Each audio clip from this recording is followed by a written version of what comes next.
Saudara-saudari sama bahagia, sebelum kita memulai sharing dhamma pada malam hari ini, kita bersihkan diri untuk menghormati guru kita Buddha pertama.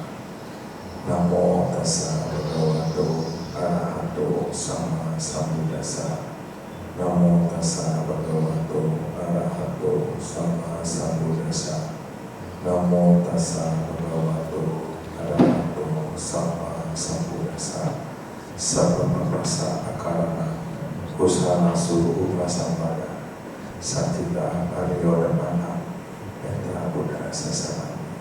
Janganlah berbuat kejahatan, perbanyaklah perbuatan yang baik, sucikan hati dan pikiran. Inilah ajaran para Buddha. Sotihotu namo buddhaya semuanya. Walaupun hanya berempat dan berlima tidak apa-apa ya, karena yang penting bisa mendengarkan dhamma ya, masih bisa kesempatan mendengarkan dhamma pada malam hari ini ya. Dan yang datang hari ini sungguh spesial, bisa berbuat kebajikan ya, berbuat baik. Oke, sebelumnya saya mengucapkan anugerah kepada saudara Konsepen Luis ya, yang telah mengundang kami untuk bersharing dhamma di acara kebaktian Buddha Mudi Wihara Sadamala ya. Wihara sama Kidap, sorry mohon maaf ya, sama Kidap ya. Ya, topik saya mengenai tentang apakah hidup kita ingin mendapatkan keberuntungan atau hoki menurut dhamma, dan bagaimana cara memperolehnya ya. Nah tentu topik kita pada malam hari ini itu kita sampai aja, nanti ada sesi tanya jawab ya, kalau saya mau bertanya juga boleh, tentang hoki atau keberuntungan atau rezeki ya.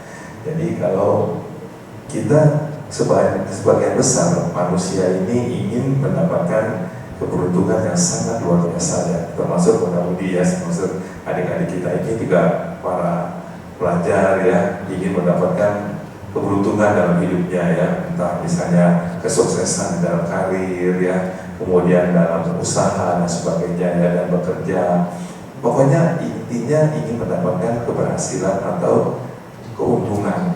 Tetapi kalau kita lihat di zaman sekarang ini, orang lebih banyak dia pengen keuntungan itu dengan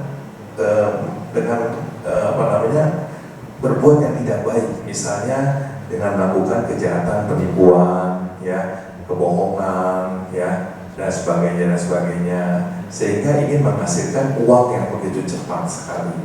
Nah ini yang sangat tidak boleh sekali yang dilakukan oleh umat Buddha.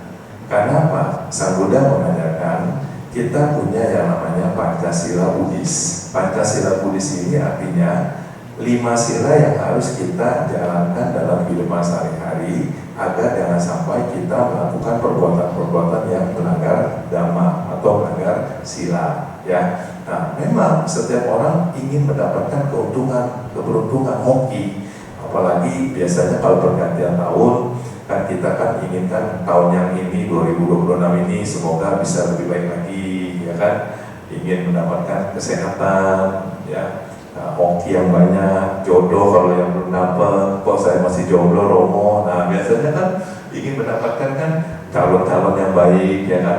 Aduh Romo kok saya gajinya kok kecil-kecil terus, kenapa ya kan, ingin mendapatkan keuntungan lebih baik lagi ya kan. Semuanya pasti kan mendapatkan intinya hoki, rezeki ya. Nah cuma yang tadi saya katakan tadi, orang itu harus ingat bagaimana cara memperoleh keberuntungan itu. Tentunya harus ada cara-caranya. Ada 8 cara yang harus kita ketahui teman-teman sedama. Yang pertama, kita harus menemukan punya. Punya ini dalam bahasa Indonesianya artinya kebajikan. Dasa punya kiryawatu, 10 kebajikan. Salah satunya adalah kita banyak melakukan perbuatan baik, yaitu dengan berdana. Nah, kalau kita mau mendapatkan keuntungan, kesuksesan, keberhasilan, harus berdana. Berdana dalam ajaran Sang Buddha, berdana itu artinya kita melepaskan kemelekatan kita berdana melepaskan kepunyaan kita. Kalau kita tidak mau berdana, bagaimana kita mau dapat untung? Bagaimana kita mau mendapatkan hoki? Nah, kebanyakan orang nggak mengerti. Saya mau pergi ke tempat-tempat keramat aja lah, memuja-muja kepada para dewa, para bodhisattva misalnya, atau kepada paranormal misalnya, minta supaya saya dapat dikabuli. Itu bukan cara yang benar. Cara yang benar apa? Kita adalah berdana. Karena Sang Buddha mengajarkan, kalau kita banyak berdana, berarti kita melatih untuk merelakan punya kita, melepaskan kepemilikan kita. Kita berdana. Dengan berdana, kita belajar untuk memberi, bukan kita meminta. Karena inti dari ajaran Buddha bukan meminta, tetapi memberi. Seperti kita memberikan pupuk tanaman, ya, kita kasih pupuk, kita kasih air, lalu tanamannya akan tumbuh, akan subur. Tapi kalau kita cuma hanya beli tanaman, contohnya, tapi kita nggak kasih air, misalnya kita nggak siram, apakah tanamannya itu akan tumbuh? Tentu tidak. Pasti kan akan mati, layu. Nah, begitu juga kalau kita mau mendapatkan keuntungan atau keberuntungan atau hoki, kita harus banyak berdana, melakukan hal-hal yang positif. Dana juga bukan hanya dana materi, tapi dana misalnya kita berdana makanan kepada biku sangga di wihara sama kidam, kan ada Bante di sini. Nah, kemudian kita pindah mata, dana makan juga kepada anggota sangga. Kemudian kita bisa berdana apa lagi, Romo? Bisa berdana donor darah. Itu juga termasuk perbuatan baik, perbuatan untuk mendapatkan keuntungan. Tapi bukan keuntungan yang sepihak untuk mendapat keuntungan yang tidak ya. Tetapi di sini kita akan mendapatkan rezeki yang baik, karma yang baik. Hidup kita juga akan baik karena kita melakukan perbuatan punya, perbuatan baik, menanam kebajikan. Karena inti dari ajaran Buddha adalah berbuat baik. Walaupun teman-teman sedang sukses, tapi kalau perbuatan baiknya kita masih kurang, ini jangan salahkan siapa-siapa. Karena dalam inti ajaran Buddha itu kita sendiri hidup ini yang menciptakan kondisi baik atau buruk hidup ini. Kita sendiri yang menyadari. Nah, jadi yang pertama ini adalah menumbuhkan kebajikan, yaitu berupa dana. Kemudian bisa juga kita melaksanakan sila. Dalam satu hari teman-teman sedama misalnya tidak melakukan kejahatan, tidak melanggar sila, itu sudah satu hari sudah berbuat baik yang luar biasa. Apalagi setiap hari Jumat datang untuk puja bakti, ya, untuk kebaktian muda-mudi, ya, itu mendengarkan dhamma oleh para romo, ramani, atau kepada para bante atau silani. Itu juga teman-teman juga sudah mengumpulkan parami. Parami artinya kebajikan. Dengan demikian, waktu teman-teman itu digunakan untuk berbuat baik. Walaupun datangnya cuma sedikit, tetapi ada kesempatan berbuat baik. Inilah salah satu ajaran Sang Buddha, berbuat baik. Niat saya mau berbuat baik. Dengan saya niat mau berbuat baik, otomatis hidup saya pun juga akan baik. Ya, dan jadi yang pertama itu adalah punya menemukan kebajikan, yaitu dana, sila, samadhi. Samadhi artinya meditasi. Ya, kita kembangkan kalau kita bisa ada waktu meditasi di wihara Samakidam oleh para bante, ya, kita datang untuk latihan meditasi 1 jam, ya. Nah, di wihara Samakidam misalnya ada program meditasi, misalnya ada bantenya datang, ya meditasi loh, ya, datang meditasi, duduk di 1 jam kita. Semoga berbahagia, bebas dari kebencian, kemarahan, keserakahan, kebodohan, keirian. Semoga semua bahagia terus, ya. Terus kita harus tarik nafas, keluarkan nafas, buang nafas, masuk nafas, ya, anapanasati. Jadi supaya hidup kita akan lebih tenang dalam menghadapi hidup ini, ya. Dan yang pertama, jadi kita harus menumbuhkan kebajikan, ya. Yang kedua, kita harus punya pikiran yang baik, pikiran yang bersih, pikiran yang jangan negatif. Kadang-kadang ada orang yang kebanyakan kan ada sebagian ya pikirannya selalu yang negatif terus, curiga mulu, apalagi nuduh mulu ya. Waduh, ini orang kayak begini nih, pikirannya negatif, curiga kan, udah curiga nih, pikirannya suka nuduh gitu kan. Nah ini yang paling kesal kita kan. Nah kadang-kadang banyak orang seperti itu. Karena hidup di dunia ini semua itu kan karena kita berkelompok, bermasyarakat, kita bersosialisasi, dan pikiran orang itu tidak semua orang itu bersama, semua berbeda-beda pikirannya. Maka dari itu Sang Buddha mengatakan pikiran itu bagaikan air yang ada di keran. Misalkan gini, saya kasih ini air putih, lalu saya kasih warna merah, tentunya berubah kan? Berubah. Ini air putih ini yang tadinya putih menjadi merah, berarti apa? Keruh, airnya sudah kotor. Nah kemudian pada saat kita membuka keran air, ya pikiran kita seperti keran air. Pada saat kita pikiran bersih, bagaikan kita buka keran air pun airnya juga akan bersih turun munculnya. Tapi kalau pikiran kita keruh, pikiran kita tidak baik, ya kita buka keran air, airnya pun juga akan keruh, akan kotor. Nah inilah pikiran itu bagaikan air yang mengalir, ya kesadaran kita. Maka dari itu jagalah pikiran kita selalu dengan positive thinking. Jangan pikiran kita yang negatif. Karena kalau kita pikiran negatif, pertama kita yang rugi apa teman-teman semua? Tidak percaya diri kita sendiri. Tapi kalau kita pikirannya positif, otomatis kita percaya diri kita sendiri bahwa saya apa yang dilihat orang itu, yang selalu dihina-hina dengan orang itu, saya tetap orang baik, saya tetap bukan orang yang tidak baik, karena pikiran kita selalu baik. Kalau orang menuduh kata-kata, oh dia begini-gini, ya biarin saja, dia sendiri nanti kena karmanya sendiri, karena pikirannya selalu negatif. Sedangkan kita pikirannya positif, ya kita nggak usah ikut-ikutan pikiran dia yang negatif. Kalau kita pikiran negatif, ya sama aja kita seperti dia, ya. Jadi harus dipancarkan pikiran-pikiran yang positif tinggi, supaya kita jangan melakukan aksi-aksi yang tidak baik, ya, dari pikiran. Ya.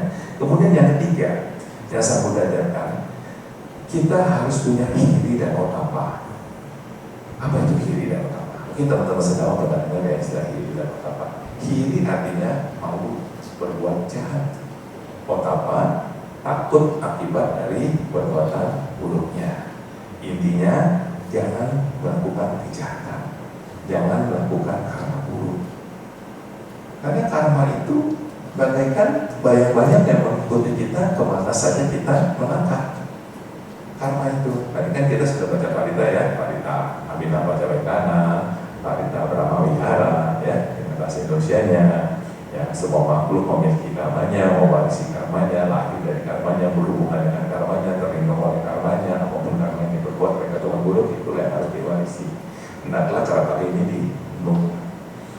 Jadi di dalam agama Buddha beda dengan agama lain. Agama Buddha itu semua bukan dari perbuatan kita, karena kita lahir dari karma kita. Ya, kita ada sampai di sini.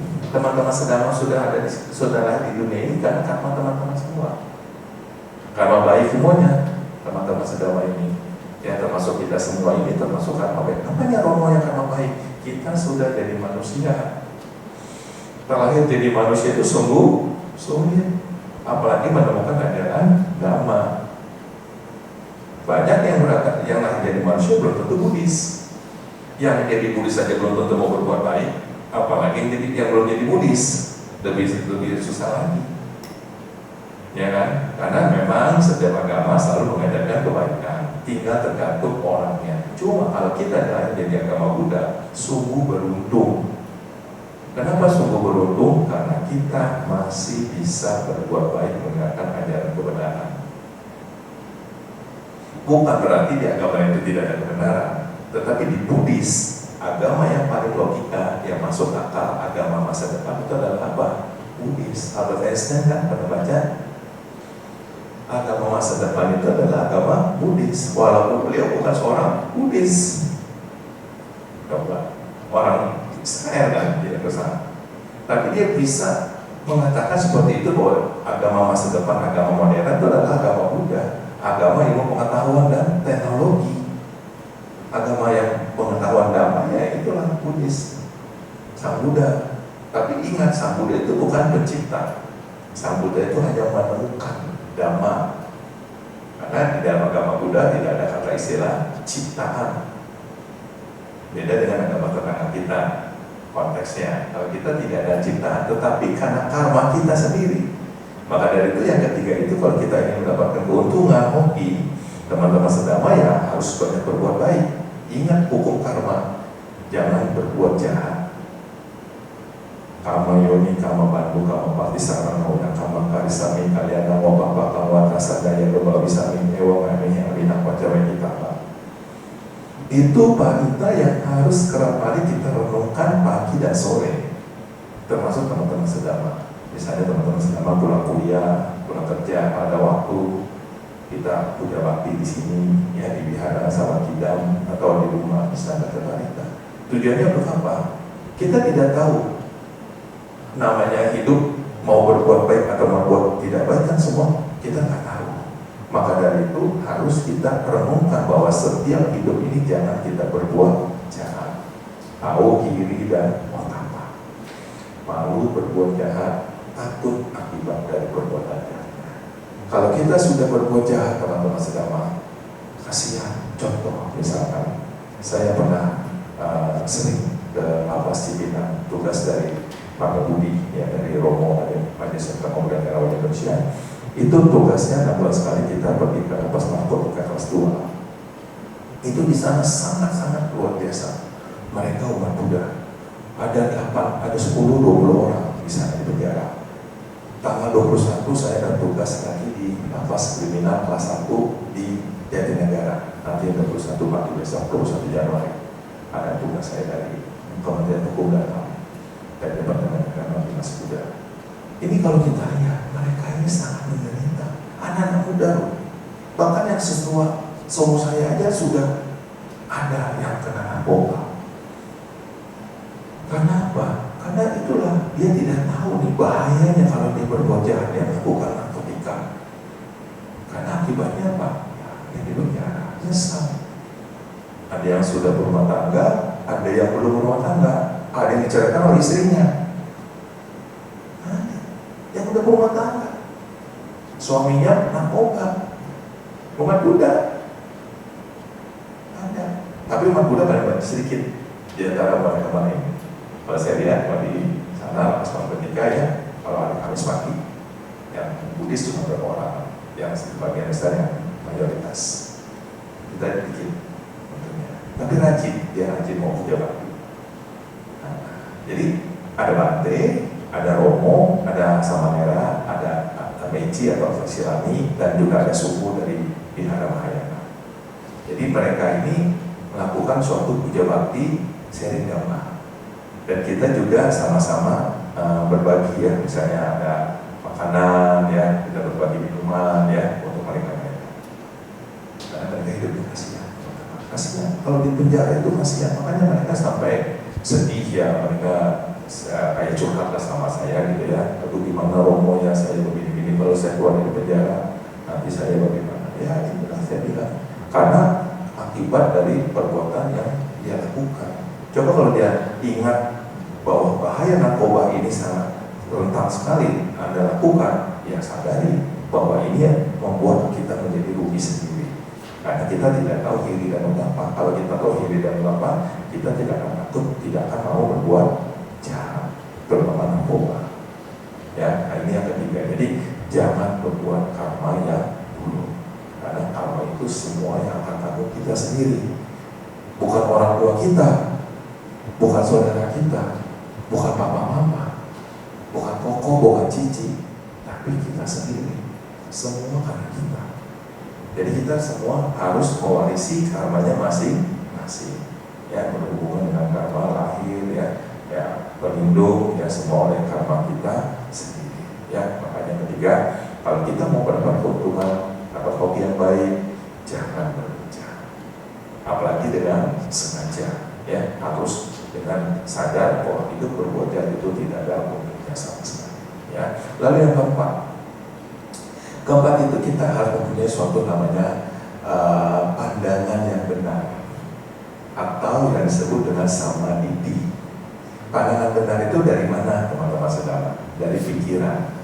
Pikiran yang benar, otomatis kita mempunyai mempunyai suatu pandangan yang baik. Pandangan yang baik itu karena apa? Kalau kita punya pikiran yang benar, nggak mungkin pandangannya nggak benar. Tapi kalau kita pikirannya nggak benar, otomatis pandangan pun juga tidak akan benar juga. Semua dari pikiran. Ya, misalnya kita makan cabai, rasanya pedas nggak? Pedas. Nggak mungkin makan cabai rasanya manis. Karena kita punya pikiran karena memang cabai ini pedas, otomatis pandangannya memang kita makan cabai ya benar, makan cabai pedas. Nggak mungkin makan cabainya manis atau asin, ya kan? Nah, jadi logika agama Buddha ini berdasarkan logika, diterima dengan akal sehat. Ya, nah inilah yang harus kita ketahui, yang namanya samadhi, kita harus punya pandangan benar. Yang keempat, lalu yang kelima, kalyanamitta. Apa itu kalyanamitta? Iya, teman baik ya. Seperti teman-teman sedama ya, rajin ke wihara Samakidam ya. Setiap hari Minggu ada puja bakti umum ya. Ramai kalau puja bakti. Saya juga pernah ngisi selama juga hari ini di Samakidam di tahun kemarin ya. Tahun ini nanti ada dipanggil lagi yang sama pengurusnya. Itu banyak yang memang. Nah ini kalyanamitta tuh teman-teman sedharma, teman-teman sebudis ya artinya ya. Tetapi kita juga kalau berteman itu juga jangan terlalu milih-milih juga ya. Maksudnya milih-milih dalam ini, oh saya mau beragama Buddha aja, ya Pak Budi saya nggak mau berteman, nggak bisa juga gitu ya. Karena kita itu negara Pancasila ya, nggak mungkin lah kita mau berteman dengan sedama terus ya. Tapi kita juga yang paling penting apa? Jangan bergaul dengan orang-orang yang tidak berjasa. Itu ya. Sang Buddha mengatakan jangan bergaul dengan orang-orang yang tidak berjasa. Orang-orang yang tidak bisa bijaksana artinya apa? Orang-orang yang mau melakukan perbuatan yang buruk. Yang kedua, lingkungan. Lingkungan juga pengaruh. Kalau lingkungannya preman semua, wah udah amsyong. Kita ikut-ikut juga preman. Jadi yang tadinya anak baik, jadi ikut dia tadinya nggak pernah merokok, nggak pernah minum keras, ikut-ikutan. Karena lingkungan. Apalagi kalau sadarnya lemah, keyakinannya lemah, udah gampang terpengaruh dari hal-hal yang negatif. Nah inilah yang kelima, harus dilihat, milih-milih kalau berteman. Bukan berteman ngomong, saya mau berteman sama orang kaya aja deh, jangan begitu. Karena dalam agama Buddha tidak ada yang namanya untuk berteman sama orang yang kaya semua. Ya enggak juga lah, itu berarti kita ini matre. Nah, ada cowok matre, cewek matre, gitu. Jangan sampai kita sebagai seorang Buddhis berteman itu jangan melihat status juga, nggak boleh. Ya kadang-kadang kan ada orang kan di dunia nyata ini kan orang punya status ya. Wah kalau temannya kaya, wah ini nih boleh nih gue deketin. Kenapa? Ciannya tua romo, tua cian, uangnya banyak. Nah apalagi kalau dia baik sama kita, wah udah dah. Kita ditraktir makan lah, dikasih uang lah, apa segala. Wah udah giliran orang susah, yang siapa? Orang susah sana. Ini kadang-kadang ada begitu kan? Di dunia zaman sekarang begitu. Karena damai itu realita, damai itu nyata, damai itu bukan cuma hanya diteorikan. Memang kita dalam variatif, pati dhamma betul, tetapi yang paling penting dhamma dalam kehidupan sehari-hari itu dhamma. Kita melihat orang-orang yang berbuat baik atau berbuat buruk itu dhamma. Maka dari itu kalau kita lihat orang-orang yang seperti itu, kita sebagai umat Buddha tentu ya jangan seperti itu, jangan memandang status. Kalau melihat status mulu ya nggak habis-habisnya. Orang kaya cuma hanya kaya karena apa? Kaya uangnya doang, belum tentu batinnya kaya. Betul nggak teman-teman? Orang yang biasa, batinnya tentu lebih baik daripada orang kaya cuma karena modal duitnya doang. Begitu dia meninggal, apakah duitnya dibawa? Rumah yang mentereng, pantai nggak kapuk, perlu rumah pik 2. Habis kalau di tsunami sekejap. Betul kan? Itu Pantai Mutiara. Bentar lagi tuh laut udah mau naik terus kan? Oh teman-teman saya kita ingat kan? Ya kan rumah orang kaya semua. Mantan gubernur kita kan dulu Ahok situ rumahnya. Coba. Kalau udah kena tsunami ya amit ya misalnya amit kena, nggak ada artinya orang kaya itu. Maka dari itu kita sebagai umat Buddha yang sudah belajar dhamma, jangan melihat karena status terus. Kita ya semua berteman sama. Yang penting apa yang dimintakan oleh Sang Buddha, perbuatannya. Mau orang orang putih, hitam, gemuk, pendek, kan kita banyak wanita kalian sudah kan tadi kan. Semoga semua makhluk bahagia. Jangan memandang, oh dia kaya, dia hebat, cantik, romo, ganteng, kaya, wah, udah saya deketin dia aja dah, jangan jelek-jelek yang biasanya jauhin dah. Itu bukan Buddhis namanya, ya kan? Maka dari itulah kita sebagai umat Buddha, kalian minta juga mempengaruhi. Kalau teman-teman baik, punya teman baik, udah ngomong-ngomong kamu udah kerja ya, udah masukin saya dong kerjaan. Tapi kalau teman kita benar, cobalah bikin surat lamaran, bawa ke bos. Itu teman baik gak? Teman baik. Bantu temannya belum bekerja. Tapi jangan ada boleh, ada temannya gak benar nih, gue masukin aja ke narkoba, jual transaksi narkotika. Nah kan ada polisi itu, dia transaksi narkoba. Nah ini hati-hati. Makanya kita sebagai Buddhis harus pintar-pintar melihat teman, memilah-milah. Jangan kita berteman sembarangan. Boleh kita berteman siapa saja, tetapi kita mesti lihat, karena namanya berteman kan cocok-cocokan ya, jodoh-jodohan ya kan, ada yang cocok, ada yang tidak cocok, ada yang kepo, ada yang biasa, ya, ada yang diem, ya kan. Nah ini semua tergantung kita semua ya, selama kita berteman di dalam masyarakat ini. Maka dari itulah kalian yang minta ini yang harus kita tingkatkan, yaitu dengan berbuat teman, berbuat baik. Ajak baca parita di rumah duka, ajak parita ajak bansos, bantuan sosial, bakti sosial, ya kan, ikut berbuat baik, ya kan. Misalnya kemarin banjir, misalkan, ya kan, terus kita dari rumah Ketia, dari wihara sama kita berbuat baik, memberikan makanan, berbagi minuman, itu berbuat baik kan? Kalian yang minta kan? Kalian yang minta, ya kan, berbuat baik. Kenapa? Teman-temannya baik. Jangan diajak berbuat baik, nggak mau. Ngomong yuk, ayo ke biara, nanti dulu capek, ya ngerokoknya lama dulunya, bosan. Ke mall, ayo ke puncak, ayo, udah semangat, langsung mandi coba berdua. Dia suruh ke biara, ke ya, nanti dulu. Mendingan buat tidur deh. Nah, udah. Nah ini, ada yang umat Buddha begitu, ada teman-teman. Umat Buddha itu ada 3 jenis umat Buddha tradisi. Ya teman-teman tahu ya. Umat Buddha kapal selam, umat Buddha yang mengerti agama. Umat Buddha tradisi itu KTP. KTP-nya mah Buddhis. Ditanya, Siddhartha Gautama siapa? Gak tahu. Bapaknya siapa? Boro-boro gak kenal. Ibunya, udah ditanya ibunya, dan gue tau ibunya si itu lah. Udah. Ditanya yang gak tahu. Buddha itu siapa? Gak tahu. Ada umat Buddha yang bertanya begitu. Ada. Yang kedua, umat Buddha kapal selam setahun sekali baru datang. Kantina aja ramai, wih, biku sangganya banyak, waduh, ini cum nih kalau saya banyak ngasih dua, kasih dana, wah tapi setahun sekali normalnya. Besok, Cik, tempatnya yuk, nah, capek gue encok kakinya. Cik, ke mall yuk, ayo, padahal mah gak encok, gilirannya ke wihara, nanti dulu deh. Tapi kantina tahun depan, ada lagi bagi lagi, apa kabar? Seperti kayak reunian. Gimana? Sudah anaknya sudah selesai belum kuliahnya? Udah married belum? Udah dah. Wihara udah jadi tempat kondangan. Pertemuan reunian. Ada begitu, itu namanya umat Buddha kapal selam. Munculnya setahun sekali, kapal selam tahu sendiri kan? Bukan kapal laut yang sendiri kita lihat di laut-laut atau di mana. Ini kapalnya di dalam timbulnya munculnya setahun sekali kali. Nah itu umat Buddha kapal selam setahun yang kedua. Dia cuma datang pas ada Katina, Waisak. Waisak lumayan ramai, tapi lebih ramai Katina.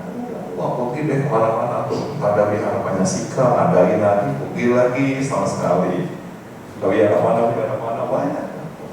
Intinya dia cuma umat Buddhanya hanya 1 tahun sekali baru muncul. Suruh dengan nama Minggu, hari Minggu nggak mau, hari Jumat kebaktian nggak mau.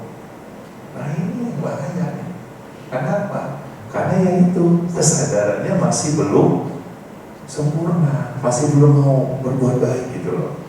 Jadi dia masih milih-milih, saya mau berbuat baik kan nanti pas lagi acara yang momen-momen besar, karena ada bantainya banyak, bikunya sampai 50, sampai 40, ya kan 30, ramai kan, belum ada makanannya lagi, wah udah, tambah lagi dah, enak.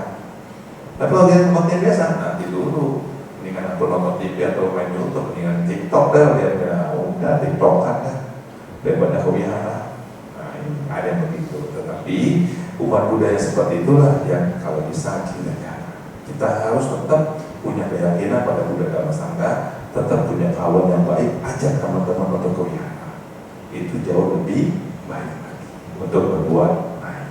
Ya. Kemudian kita yang berikutnya, yang ke-6 ya, kalau nggak salah ya. Yang ke-6 itu kita harus melakukan doa atau puja bakti. Tahu ya, dalam agama Buddha sebutnya itu baca parita. Doa di dalam agama Buddha itu bukan seperti kayak doa agama lain. Bukan kita doa sang Buddha, saya mohon ya supaya saya dikabuli permintaan saya, bukan minta-minta. Ya kita kalkar sang Buddha itu bukan minta-minta, tapi kita membaca parita, mengulangi khotbah sang Buddha. Ya tadi teman-teman sudah baca parita bareng-bareng ya dengan pemimpin puja bakti, itu jauh lebih baik lagi. Ya, jadi kita itu mengulang khotbah sang Buddha. Jadi bukan kita baca parita itu minta nomor, minta kopi pengan, ya. Emangnya sang Buddha itu peramal? Emang sang Buddha itu dewa yang bisa nomor, kasih nomor? Nggak bisa begitu. Sang Buddha itu adalah guru agung para dewa dan manusia. Maka dari itulah kita sering membaca parita, kita sering mengulangi khotbah sang Buddha, itu jauh lebih baik lagi. Karena apa? Karena kita masih mau berbuat baik. Ya, jadi kita mengulangi khotbah sang Buddha, kita berarti kita mengulangi perbuatan baik. Karena apa? Parita itu perlindungan. Ya, jadi kalau kita sering membaca parita kayak saya di rumah daftar ya, itu kalau pergi mau kerja, ya, kalau mau pergi ke depan naik motor, ya itu selalu baca parita. Selalu. Nah teman-teman sedama kalau punya altar di rumah ya, cobalah baca parita, nama Paramata, Wadana Visarana, Pancasila. Jadi supaya kalau kita amit-amit kita terjadi kecelakaan, musibah, itu setidaknya kita terhindar dari mana bahaya. Tapi ingat ya, bukan berarti parita itu seperti kayak mantra-mantra yang bisa menjaga kita terus kemana aja, bukan. Tetapi parita itu adalah khotbah sang Buddha yang harus kita praktekkan untuk berbuat baik dan kehidupan sehari-hari. Kita mengulangi sunnah dan kata apa yang sudah sang Buddha ajarkan, kita harus kita praktekkan. Banyak orang yang disalahgunakan, apalagi mantra-mantra Buddhis itu banyak ya. Ada mantra-mantra yang bukan parita. Wah bisa kasih nomor lah, lagi pusing ngomongnya lagi nggak ada, dia pasang ke dewa inilah, mau baca inilah, wah cum. Nah ini jangan sampai begitu umat Buddha. Ini umat Buddha yang kayak begini ya, umat Buddha yang tradisi sesat. Jadi dia nggak ngerti Dhamma, tapi dia malah baca yang mantra-mantra yang untuk mendapatkan nomor-nomor yang gitu, untuk mendapatkan kekayaan. Itu jangan. Kita sebagai umat Buddha tidak boleh seperti itu. Karena apa Romo? Karena itu bisa mengakibatkan yang namanya keraguan-raguan, wicikicca terhadap Dhamma, dan akan mengakibatkan kita sudah tidak mengerti ajaran sang Buddha, sila kata para masa. Ya, keraguan-raguan terhadap ajaran kebenaran. Ya kan? Tadinya kita rajin ke wihara sama hidam, tapi karena kita mungkin menemukan mantra-mantra dari kawan kita, wah ini baca ini bagus nih, wah kebetulan saya belum dapat kerja nih, saya belum dapat uang nih, coba lu baca deh, 1 tahun sekali lu baca deh, sering, niat apa, ada niat pola apa segala macam, pakai tasbih. Begitu dibaca 20 kali 1 tahun dia mendapatkan keuntungan. Itu bukan karena dari dia baca, karena karma baiknya yang berbuah. Semua karena karma baik dan karma buruk, bukan karena dari mantra-mantra. Karena dalam agama Buddha itu tidak ada mantra itu menghapus dosa, menghapus karma untuk mendapatkan keuntungan, tidak ada. Tidak ada. Ini yang akan mengakibatkan kita hancurnya Dhamma kalau kita masih percaya seperti itu. Ya tentunya sang Buddha ajarkan bagaimana kita untuk mengulangi ajaran sang Buddha, untuk mengulangi sutta dan gata, khotbah sang Buddha yang kita harus baca dan kita praktekkan dalam kehidupan sehari-hari. Karena sang Buddha mengajarkan barang siapa yang mempraktekkan Dhamma atau mempraktekkan Dhamma, dia dialah yang melihat aku. Sang tata kata hanya sebagai pengertian, engkau sendirilah yang harus berusaha. Ajaran Buddha itu semua dari diri sendiri, kembali lagi pada diri kita sendiri. Anda mau sukses di kantor, ya Anda harus kerja yang baik, jujur sama bos, sama atasan, jangan korupsi, semangat hidupnya, wirya, semangat kerjanya. Yang kuliah, ya belajar, rajin, jangan nyontek mulu. Jangan yang pintar dibikin suruh, lu bikin tak bayarin aja, jangan begitu. Begitu dia tambah semester, tenang, aku kasih lu contek, yang penting kopi, rokok, jangan begitu, mahasiswa kayak gitu, gawat. Nanti lulusnya abal-abal, begitu dia kerja, gak ngerti. Bahaya itu, para mahasiswa yang calon sarjana. Kalau nggak kuliah, benar nih, kalau nggak cuma kuliah asal-asalan, mendingan nggak usah kuliah deh, mendingan jadi banteng. Ya kan? Iya, jauh lebih baik daripada sekarang kuliah, teman-teman sedama, tapi dia tidak memberikan hasil yang baik, merugikan diri sendiri dan keluarganya. Begitu dia lulus sarjana, dites oleh perusahaan, nggak bisa apa-apa. Lalu kuliahnya nyontek mulu, tugasnya dikerjain terus, bagaimana mau lulus, bagaimana mau pinter. Begitu kerja di kantor, pelan-pelan imum aja kayak patung. Udah. Ya ini karena mudah-mudahan harus generasi menerus kan. Ya generasi lah istilahnya kan. Udah bukan kayak generasi seperti kayak Romo sekarang ini. Ya Romo sekarang sudah umur 50 lebih ya, hanya bisa mengajar. Karena saya ajar dari guru ya di sekolah dan Widya Tangerang. Tahu kan Widya? Tahu ya? Nah, yang Romo Piawati. Saya mengajar agama Buddha dari tahun 2018 sampai sekarang. Jadi guru agama dulu di Telukong, saya ngajar di Dharma Santria Persada. Pernah dengar ya, Telukong Dharma Santria. Nah itu saya mengajar PPKN sejarah pendidikan, PKN keluarga negara sejarah. Terus saya sekarang sekolah hukum, jadi ngajarnya ya ngajar ke sosial. Jadi itulah cuma bisa jadi guru aja. Ya, makanya generasi muda seperti kalian-kalian ini, ya semangatnya harus ditingkatkan lagi. Dan tetapi ingat, jangan lupa untuk berbuat baik. Karena kalau kita sudah berbuat yang tidak baik, itu nanti kalau sudah di penjara, kasihan, menderita. Begitu keluar dari sel, dari lapas, ya dia bekas napi, lu hati-hati. Orang kan pasti mencibir kan, ngomongin hati-hati di bekas napi, bekas narapidana. Takut kan orang, karena pikirannya itu negatif kan. Kalau orang yang punya usaha kan, ya kan dia mau dia jadi karyawannya misalnya, ya tentu bosnya kan berpikir dulu, aduh ini yang bekas lapas nih, jangan dia berbuat ini ya. Tapi kalau yang pedagangnya untuk bosnya baik, ya sudah nggak apa-apa, panggil untuk jadi karyawan yang penting dia sudah sadar. Makanya ada keuntungan dan ada kekurangan.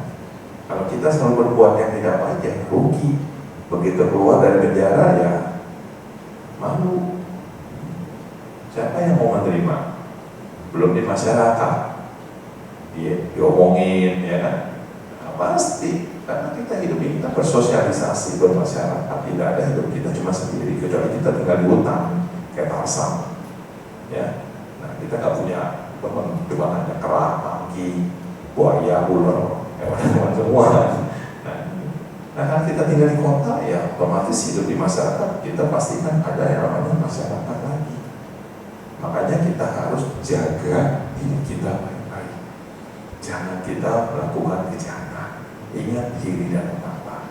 Yang rugi siapa? Diri kita sendiri. Kedua siapa? Orang tua kita. Ketiga istri kita, suami kita, anak kita, mertua, mantu, cucu, belum masyarakat. Yang harus kita semua nanti. Maka dari itulah kita sadari pada saat kita mau berbuat yang tidak baik, kita sadar, oh kalau ini akibatnya kalau saya berbuat sama buruk, nanti saya akan diomongin orang, saya akan dipenjara, saya akan negatif semua lah, tidak ada yang positif. Tapi kalau kita berbuat baik, teman-teman sedama sukses menjadi seorang Buddhis sarjana cendekiawan Buddhis bisa menjadi seorang romo juga nanti, bisa. Ramani, bisa nggak? Bisa kan? Anda juga bisa menjadi seorang romo, boleh, malah bagus. Ada yang bilang jadi romo Ramani, nggak ada. Jadi makanya lebih bagus lagi. Tapi harus benar-benar, ya. Jadi romo Ramani harus benar. Jadi jangan jadi romo Ramani asal-asalan, nggak boleh. Romo Ramani juga belajar damanya lebih dalam lagi. Seperti itu. Ya, boleh. Batas minimum umur di romo itu berapa? Nah, bagus pertanyaan. Batas jadi umur di romo itu minimal umur 18 sudah boleh, 20, 19 sudah boleh, romo yang muda. Ada saya punya murid ya, nah saya cerita sedikit ya. Ada satu murid saya, ya murid ini dia dulu SMA-nya di Dharma Satria Persada Tulung. Padahal teman-teman tahu nggak, sekolah Dharma Satria Persada itu adalah sekolah bukan Buddhis. Namanya Dharma si Buddhis, tapi Kristen.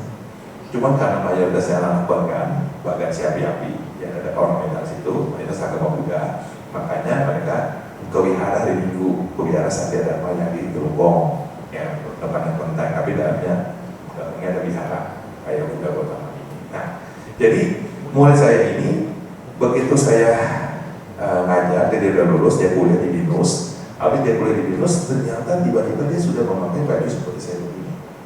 Saya kaget, kamu udah jadi romo? Iya Pak, dipanggilnya Pak lagi ya, pertama kan udah kebiasaan kan, Pak Franky gitu ya. Oh iya romo, nggak usah panggil romo, Pak Franky aja lah, kamu mau saya dulu kan. Nah, jadi bisa. Kalau kamu misalnya ada yang mau jadi romo nih, umur 20 tahun, boleh. Tapi harus belajar dulu KDAP, khusus dasar agama Buddha. Jadi kalau teman-teman sedang nih, ada KDAP nih yang misalnya mengadakan, ikut. Belajar cek-cek, dapat sertifikat, dapat makan, dapat snack semua. 2 kali, minggu pertama dan minggu terakhir, 2 kali hari Minggu. Biasanya kita laksanakan jam 1 sampai jam 5 sore. Nah, minggu terakhir nanti ada upasaka upasika, jadikan upasaka upasika punya kartu dan nanti kita menjadi romo. Habis itu ikut lagi yang namanya KDD, khusus dasar Dharma Duta. Nah itu nanti kalau misalnya Anda pengen jadi Dharma Duta, ikut lagi. Kalau nggak mau ikut Dharma Duta nggak apa-apa, cuma ikut khusus tapi nggak mau jadi romo, tidak masalah. Ada yang mungkin dia belum berani jadi romo Ramani, ya ikut KDD aja, dapat sertifikat juga. Tapi kalau mau jadi romo seperti kayak kita ini, seperti romo-romo yang lainnya yang di sama kita, Ramani lainnya, harus ikut. Karena kita harus ada namanya bimbingan untuk konseling ya, kita ada tanya jawab, kita mau bersharing dhamma juga dites, gak gampang. Jadi sebagai seorang romo Ramani juga kalau berceramah dhamma itu harus sesuai dengan ajaran Sang Buddha. Tidak boleh, apalagi kita dari Majelis Agama Buddha Theravada Indonesia, sesuai dengan ajaran Sang Buddha. Tidak boleh di luar dari konteks Sang Buddha terus dimasuk-masukin ke ceramah dhamma. Ini yang akan bahaya, hancur nantinya. Ya, ada satu romo tapi sudah lepas, dia sudah dikeluarkan dari Mata Budi juga. Dia dulu ada yang nanya, romo bolehkah kita umat Buddha itu sembahyang dewa, minta-minta kopi penaf, minta berkat kepada Dewi Kuan Yin? Boleh, dia bilang, nggak apa-apa, pasang nomor boleh, umat kakek semua. Saya dicerita sama ketua dari wihara tersebut. Saya bilang ke kepala, romo itu masih ada, tapi sekarang udah nggak di Mata Budi lagi, udah keluar di tempat dia ikut organisasi Buddha lainnya. Nah ini yang bahaya. Apalagi di dalam Buddhis Theravada ini kita harus sesuai dengan ajaran Sang Buddha. Tidak boleh menyimpang dari Sang Buddha. Misalnya ada romo mau nanya, boleh nggak romo kita pai-pai Sang Buddha terus kita minta berkah ini terus nggak mau baca parita, cuma minta terus? Ya romo ini bilang tidak boleh. Ibu bapak membaca parita untuk mengulangi ajaran Sang Buddha untuk berbuat baik. Itu baru benar jadi penyimpangan. Bukan boleh nggak apa-apa, Bu, silakan minta aja terus. Ya minta kalau mau berbuat baik ya buat apa? Ya kan? Wah kan begitu kan? Apalagi kalau misalnya ada dewa ini, dewa itu, dia simpan, dia harus bayar di rumah, tapi dia nggak mau berbuat baik, kurang berbuat baiknya, rumahnya kebakaran. Saya sudah baca mantra, saya sudah baca ini, kok nggak dilindungi? Ya Anda nggak mau berbuat baik, bagaimana Anda mau dilindungi rumahnya? Cuma minta-minta dulu, kapan memberinya? Nah inilah, makanya hati-hati kalau kita dan ceramah dhamma, ya terutama melalui rombongan kami harus sesuai dengan ajaran Sang Buddha, sesuai dengan dhamma Sang Buddha, supaya umat kita ini semuanya berbuat baik sesuai dengan ajaran Sang Buddha. Karena dhamma itu awalnya indah, pertengahannya indah, dan akhirnya indah. Dhamma itu tidak ada yang namanya kehancuran, tidak ada yang namanya perang, tidak ada pertumpahan darah. Dhamma itu selalu mengajarkan kebaikan. Tinggal tergantung kita. Mau nggak kita mau berbuat baik setiap hari? Karena hidup ini Sang Buddha ajarkan anicca, dukkha, dan anatta. Tidak kekal hidup ini. Hidup ini masih penderitaan dan semua tanpa dia kekal. Kelahiran, kematian itu pasti akan terjadi kepada setiap makhluk. Dan yang terakhir, kita harus bersyukur. Ya, kenapa bersyukur? Karena kalau kita nggak pernah bersyukur, kita itu nggak ada yang merasa puas. Orang yang nggak pernah bersyukur itu adalah orang yang pernah merasa nggak puas, merasa dianya kurang terus. Nah ini bahaya nih. Yang rugi nanti siapa yang gila, yang stresnya orang itu sendiri. Udah punya rumah, syukur. Walaupun rumah kecil, nggak apa-apa daripada dia ngontrak. Rumah gede-gede daripada ngontrak, bukan kita punya orang. Tapi rumahnya kayak gubuk, tapi rumah kecil, nggak apa-apa Romo. Yang penting saya punya rumah sendiri. Misalnya bersyukur. Gaji saya, gaji kamu kok kecil? Gak apa-apa Mo, yang penting saya masih bisa bekerja, saya masih bisa makan dengan cara yang halal. Betul? Bersyukur kan? Nah iya, kita masih punya karma baik. Masih banyak orang yang hidup kita di bawah kita, masih banyak yang susah. Kalau kita lihat di dunia masyarakat ini, banyak orang yang lebih susah dari kita, banyak sekali. Cuma kita gak pernah sadari. Tapi coba kalau kita lihat ya di luar ya, banyak orang yang susah makan. Boro-boro dia mau kerja, mau makan aja udah kemis-kemis. Kadang-kadang orang kaya kalau makan, baru makan sedikit baru dibuang-buang. Coba ngenes ya kalau kita bilang ya, ngenes, kasihan. Apalagi kalau orang kaya makan di Pantai Mutiara, Pik 2 ya, mau orang kaya tuh buahnya, orang kaya makannya enak-enak kan, itu makannya dibuang-buang. Sangat disayangkan kan. Nah, sedangkan orang yang miskin, orang susah, dia pengen makan. Coba, apakah kita nggak punya rasa meta, cinta kasih? Makanya kita harus bersyukur, kita masih bisa berbuat baik, kita masih bisa mendengarkan ajaran Sang Buddha, ya kan? Kita masih bisa berbuat yang baik-baik, ya kan? Ini kan semuanya kumpulan parami kan, kumpulan kebajikan yang kita dapatkan supaya kita terus berbuat baik. Karena manakala kita hidup di dunia ini tidak kekal, kehidupan tidak pasti, tapi kematian pasti. Maka dari itu kita tidak tahu kapan hidup kita mau sampai kapan. Yang penting kita terus berbuat baik. Teman-teman sedama terus berbuat baik. Walaupun teman-teman sedama lagi kerja ya, kalian lagi udah sukses, sudah jadi bos, jangan lupa berbuat baik. Justru semakin teman-teman sedama nanti sudah jadi bos, sudah menjadi seorang profesional, ingat ajaran Sang Buddha. Perbuatan baiklah yang melindungi kita, bukan perbuatan yang buruk yang melindungi, tapi perbuatan kita. Maka dari itulah pada saat teman-teman sudah sukses nantinya, ya sudah menjadi seorang bos, pengusaha, jangan lupa banyak berbuat baik. Terus berbuat baik. Nanti apa? Orang itu akan mengenal budi baiknya. Pepatah mengatakan, manusia mati meninggalkan nama, gajah mati meninggalkan gading, harimau mati meninggalkan belang. Manusia meninggalkan apa sih? Nama baik, good name.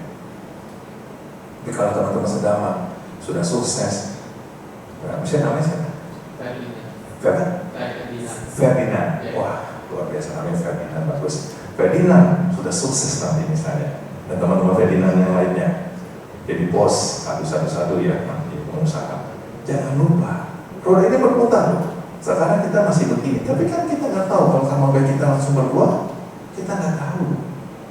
Tiba-tiba Ferdinand menjadi seorang pengusaha seperti Aguan. Wah, luar biasa, miliarder ini pengusaha, ya kan?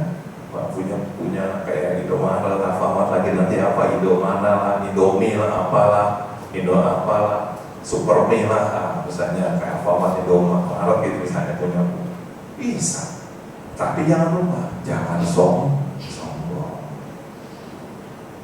Karena roda berputar. Karena kita di atas, karena kita di bawah. Karena kita di bawah, karena kita suka di atas. Inilah hidup. Roda berputar. Jangan sombong, jangan angkuh. Karena semuanya tidak ada yang kekal di dunia. Harta bukan ini tidak selama-lamanya. Tapi kebajikan yang mengikuti kita kemana saja kita melangkah.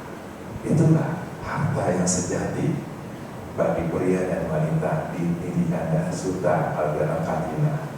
Ya kan, kalau kita sudah baca Pagita Nidikanda Sutta kan, para penting kan, harta kebajikan lah, harta yang paling baik bagi pria dan wanita yaitu harta kebajikan, itu yang baik.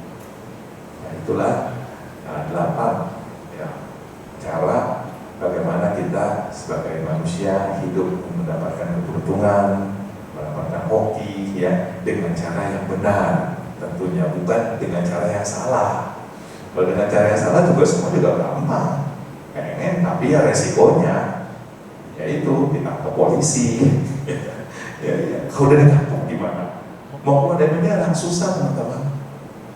Ya kebetulan ya, karena saya juga Romo juga dulu pernah sekolah hukum ya, jadi dulu lulusan Untar, ya pernah asisten pengacara, ya pernah udah lama menjadi guru. Itu kalau melihat kasus-kasus di penjara ya, di pengadilan dengan pengacara temannya Romo dulu, ya itu sangat kasihan. Mereka di penjara 10 tahun, 15 tahun, 20 tahun, kasihan karena mereka itu sudah tersiksa. Nah, saat di penjara ya mereka dipukulin, digebukin. Iya, jangan pikir di penjara itu enak. Wah, ini mah kebagusan ini. Kadang-kadang dikasih air minumnya tuh ya, air yang bekas pemberan tuh, dimasak cuma sedikit doang, nggak begitu matang. Bayangkan, mau keluar mau kencing aja dijaga, paling rantainya dibuka, tangannya, kakinya. Kalau enggak ya mereka kadang-kadang tangannya, kadang-kadang di rantai, kadang-kadang di. Kalau dia mau ke toilet, dibuka rantainya. Kabur. Tidak.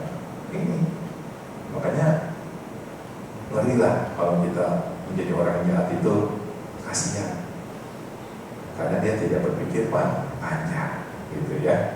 Nah itulah semoga ya saya sampaikan pada malam hari ini, semoga teman-teman sedama yang mengikuti video bakti pada malam hari ini, semoga semua sukses selalu ya, menyertai Anda semuanya, selalu sehat, ya selalu bahagia, ya sampai sata maupun kata, semoga semua makhluk hidupnya bahagia. Satu, selamat malam, suatu waktu mungkin mau bertanya silakan, untuk pertanyaan boleh. Tadi nanya mungkin yang lainnya silakan mau bertanya. Sebelum kita mengakhiri video bakti malam hari ini, satu pertanyaan boleh apa saja. Sambil Romo minum dulu ya. Nanti nggak apa-apa, waktu cuma sedikit kita foto bersama aja ya.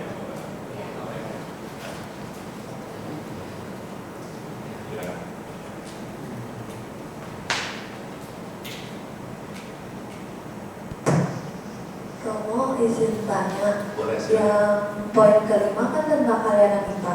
Tapi misalnya aja kalau misalnya kita emang udah lama di satu kelompok gitu, di kelompok pertemanan, tapi ternyata kita baru nyadar kalau itu toksik, terus bikin kita nggak berkembang gitu. Itu kadang susah juga kan buat keluar dari situ gitu. Ya nanti nggak ada teman lagi gitu. Itu cara ngatasin itu gimana? Pertanyaan cukup bagus ya. Kalau kita misalnya sudah berteman begitu lama dalam satu organisasi, kemudian tiba-tiba atau kita sendiri kayaknya udah kurang nyaman ya di teman di organisasi tersebut ya dengan teman-teman yang tadi. Tapi namanya siapa? Aurel. Hah? Aurel. Aurel. Aurel. Aurel. Kak. Aurel. Aurel. Wah, bagus namanya Aurel. Seperti anaknya si ini ya, penyanyi artis siapa dia? Apa? Siapa kan artis kita dulu yang siapa sih yang punya anaknya Aurel itu? Lupa penyanyi. Anak. Iya itu ya. Aurel namanya ya. Nah, bagaimana caranya? Tentu Aurel, kita harus yang namanya kalau kita bijaksana, kita tanya dulu sama teman kita. Sebenarnya kamu mau berteman gak sih sama saya? Tanya dulu. Kalau nanyanya begitu, kamu nanya begitu misalkan. Ya kalau misalnya teman-teman kita sih biasa-biasa aja. Saya biasa-biasa aja sama kamu misalnya sama Aurel nih ya. Tapi Aurel itu merasa nggak ada rasa nggak enak gitu. Ya sebenarnya boleh-boleh aja, cuman ngomong dulu, kasih tahu dulu. Kenapa? Kok saya sepertinya kurang nyaman ya berteman dengan teman-teman yang sudah lama. Ya tentu kita kan tanya dulu ada apa. Ya atau mungkin curhat dulu, sharing dulu kepada teman Aurel yang kenal siapa misalnya paling dekat temannya. Ya satu grup misalnya di organisasi wihara misalkan, itu nggak apa-apa. Boleh untuk keluar dari organisasi itu juga misalnya nggak masalah, gitu, ya kan? Kadang mungkin merasa kita tuh udah nggak nyaman gitu, udah nggak aman, udah nggak enak gitu kan? Yang tahu siapa sih? Kita sendiri kan, yang merasakan kan. Nah inilah yang kadang-kadang jangan sampai kita nanti tersiksa batin kita. Jadi boleh aja sih, nggak apa-apa. Caranya tapi baik-baik. Masuknya kita baik-baik dalam organisasi, bantu dengan wihara. Pada saat kita keluar dari organisasi wihara, kita juga harus baik-baik juga. Pamit izin aja. Jadi agar supaya nanti pada saat Aurel bertemu dengan teman-teman yang lainnya, nanti teman-teman kita sudah lama bertemu, kita tidak ada rasa permusuhan, tidak ada rasa kebencian, tidak ada dusta di antara kita. Pacaran ada ngomong di antara cinta dan dusta. Gitu Pak. Ya, jadi kita bisa seperti itulah caranya supaya jangan sampai kita menyinggung juga. Yang penting kata-kata, ucapan.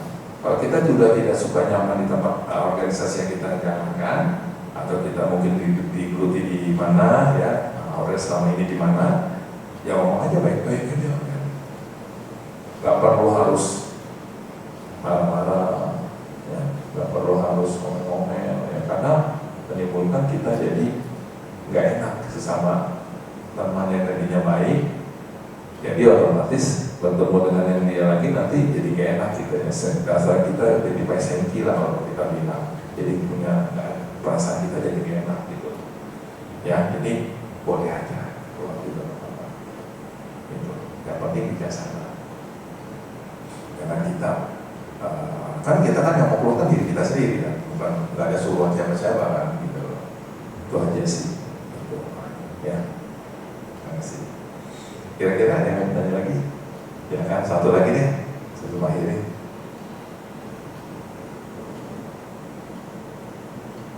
Kira-kira. Ya silakan. Namanya siapa? Vincent. Jason. Wih, namanya bagus. Ya, bagus. Siap. Nah, silakan Jason. Kalau misalnya kita jadi saya tidak mau tapi saya tidak melupakan nama di sana atau mengikuti acara besar. Waktu saya sendiri. Oke, kalau andaikan Jason ikut jadi seorang romo seperti kayak kami begini, tapi Jason nggak begitu bisa dapat di sana, misalnya sharing agama, tapi bisa mengikuti kegiatan-kegiatan lainnya, bisa, boleh. Hanya saja setidaknya memang romo atau lamani, karena dia sudah mau jadi romo lamani, juga belajar ceramah. Seandainya bantenya nggak ada, gimana? Ya kan, bante kan kadang-kadang pergi kan ke wihara lain ceramah, diundang umat makan, diundang umat baca parita di rumah duka, di rumah sakit kan. Cuma ada romo nih, romo Jason nih, ada nih, nanti romo Freddy, halo romo Jason, bisa ngisi ceramah nggak di wihara A? Si Jason harus siap nggak? Siap. Setidaknya harus siap. Cuma memang mungkin Anda lebih suka di Pimpin Puja Bakti, misalnya baca Parita. Misi pemberkatan. Hah? Misi pemberkatan. Pemberkatan. isi pemberkatan. Isi pemberkatan kayak gimana tuh? Perkawinan gitu. Iya. Oh gitu.